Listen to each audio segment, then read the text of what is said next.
We're in the middle of season 4, so I thought it was time for us to talk about some hot takes.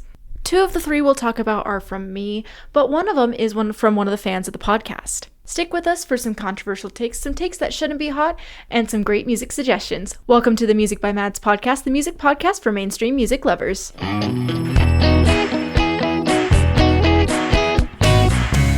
So like I said, I have 3 takes to share with you today. Again, 2 of them are from me, but one of them is from a fan of the podcast. And I'm very, very, very excited to talk about all 3 of them. The majority things are things that I don't think should be hot. And I think that you guys will also think they shouldn't be that hot of takes. But, you never know. Some people might be like, this is the worst take I've ever heard. And I hope you do tell me that, and I hope you provide your own hot takes in the comments. Please, please leave them in the comments. I want to hear your thoughts, and I want to hear your thoughts about the podcast in general as well, so just anything you want to hear, and anything you want heard, I will hear, We messed up the words a little bit, but okay, we're going to start with what I posted on social media for the prompt for this, which is, if you shame other people for their music taste, you're not really a music lover. And this is coming from the fact that a week or 2 ago, it's over a month ago now, that when I did my 10 albums of my life episode, thumbnail is right here, by the way, if you want to see that episode, I talked about 10 albums that I felt influenced by in my life, and I shared on social media a little bit about each album I picked on social media, and someone commented that I had wasted money on my music degree because I liked Taylor Swift. Come on now. Here's a screenshot of the original comment. I responded poorly. You can go look at it if you want to, but I did respond poorly, so my bad. I need to respond better. I wasn't like straight up mean, but I was a little more mean than I should have been. But I was I was miffed, to say the least. I never said that she was the best ever. I just said I liked her. And there is a clear and distinct difference in saying that someone is the best artist ever and no one else compares, and everyone should listen to this artist because they are the best and no one else is going to be the best other than them, and saying, I really like this album and it has made an impact in my life because I love it so much and that I've grown to love it even more as time has gone on. And if you are a person who shames people for liking someone's music that just isn't your taste, you're the worst kind of person. When it comes to social media, you suck. You suck as a person, because you have just taken something that somebody has found a ton of joy in and is sharing something, honestly, sometimes something vulnerable, and you are making them feel bad about it. So I don't think you are a real music lover if you shame people for their music taste. They never said it was good. They just said they liked it. It's the same thing with artists like Imagine Dragons. They get a lot of flack online. I honestly think some of the flack is a little over exaggerated, and they deserve more credit. They are not the best band in the world. No one ever said they were, but people do enjoy their music. I enjoy their music. I said I liked it. I didn't say it was good. And I'm very passionate about that. That is something that I will defend fans of my podcast over. If you like a piece of music, it is okay for someone else to disagree with you, but if you are getting shamed for it, bullied for it, ew. I will help. We actually had that. So this is actually how I met one of my internet friends through the podcast.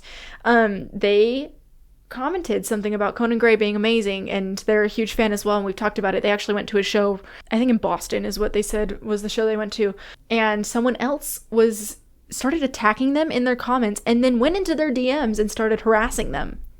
So we got their account banned. It was great. It was very I will say I did not feel bad in the slightest for that, because if you bully and shame someone for someone they like, you are a terrible person.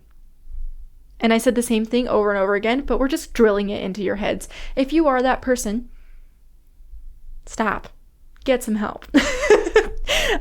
It's just be nice, guys. It's not that hard to be nice. You create your own misery when you're mean to others. Whew. Anyways, on to the next take, because that took a few minutes. This is actually going to be a really short episode today because I did not want to film very much and I didn't get very many responses to my social media post. It's just been a struggle on Instagram lately, which is just fine, but we need a little more audience participation because you hear my takes all the time, so we're gonna keep it short. The second take from this podcast episode today is actually a take that I don't feel is that hot. It came from the fan of the podcast, and it's that classical music should be more popular. Absolutely. It's not a hot take. It's just a good take. Like, that's plain and simple. That is a good take.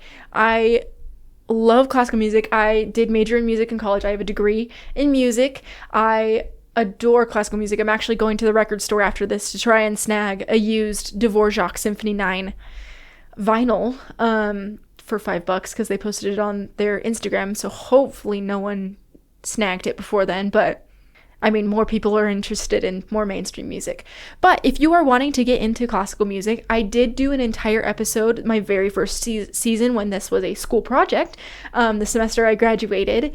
And since I was a music major, I wanted to do something that really spoke to my time at school. During that first season, it's five classical music, I think it's just classical music that will blow your mind is the title. This is what the thumbnail looks like. If you want to look that up, it's way back in the archives, but it's there. And I was very proud of that episode. I take you through, I think it's 5 pieces that I really love and wanted to share with everyone. Today I am going to share more pieces with you because why not? We want to get into more classical music. These are, in my mind, classical music bangers. These are some of my favorite pieces. A lot of them I have played or just love listening to. But if you want to get into classical music, this is where you get to start. I am just going to list them. And the first one I picked for this is Romance for Violin and Piano by Amy Beach. I played this one of my last semesters, I think my last semester of violin lessons in college. So that was a few semesters before I finished school. And this is one of my favorite pieces of all time. As soon as I get back, and I need to get back into playing violin, it's just happens. You know, you go through periods where you just don't want to do stuff. But when I get back into playing it, that's the first piece I'm going to relearn in depth and even improve upon because that is one of my most favorite pieces. It's so beautiful. It's just emotional. It's romantic, obviously. It's a romance, but it's so emotional and it's something I really connected to when I heard it the first time and I really wanted to play it. So I did, and it's phenomenal. I love Amy Beach. The next one is kind of a gag gift, like a gag piece for me. It's just funny. It is a very serious work of art, but like it's kind of a musical joke among people while also like talking about how serious it is.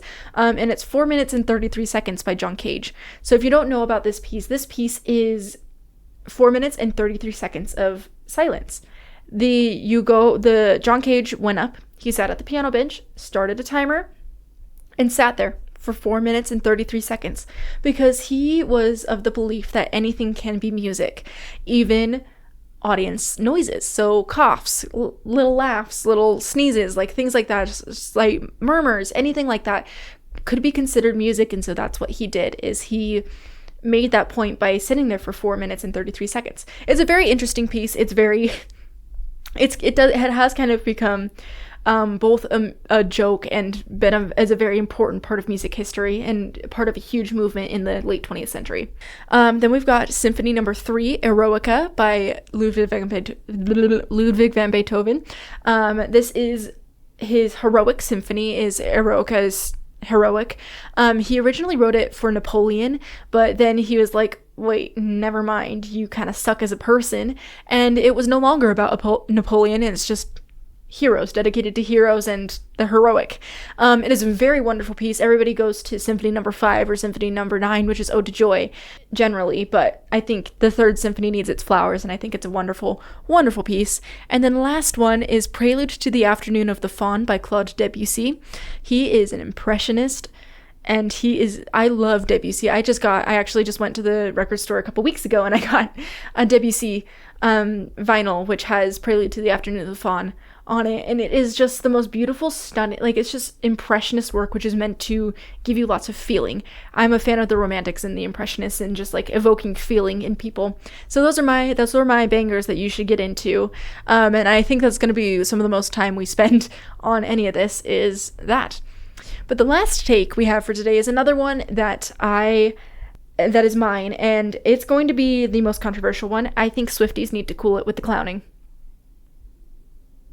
And I'm just going to let that linger in the air for a second, because Taylor has been putting out content and going on tour for 6 straight years. It has been a long time of stuff. She's been doing a lot. She just got married. She's a busy gal. She is one of the most powerful women in the world. She's a busy gal.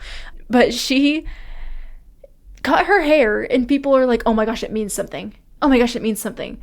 Or it could mean she just wants to cut her hair and she wanted her hair short again.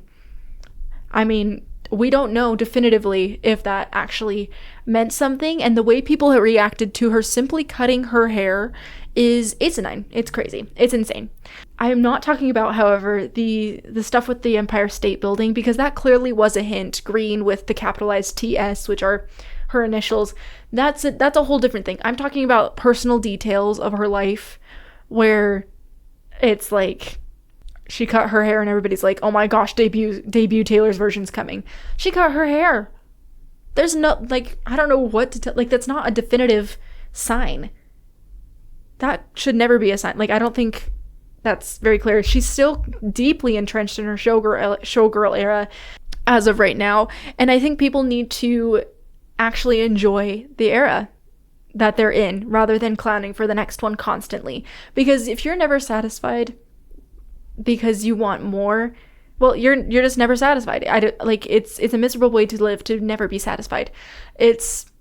Yeah. Plus, a lot of people hated on Showgirl. Like, come on. Actually give the era a chance. Enjoy it for what it is. If you don't like the album that much, that's okay. But give it a chance instead of wanting something completely different from her immediately after something comes out. She deserves a break, and she is more than welcome to take one. Please let her take a break and just enjoy being married for a little while, unless she wants to give signs and to build up to something, which is what's happening with the Empire State Building. But beforehand, it was the haircutting thing, and I was like, are you kidding? It looks adorable on her, though. Like, it's so cute. I love her haircut. She kind of made me want to cut my hair short again, but I'm debating. We'll see. Anyways, that is all we have for today. Let me know if you agree with my hot takes in the comments, and give me more to react to. I will start a conversation with you in the comments. Respectful, of course. I will not be mean to you. If you are mean to me, I will stop responding to you. So just be respectful to me and to each other in the comment section with your hot takes, and we'll see you next week.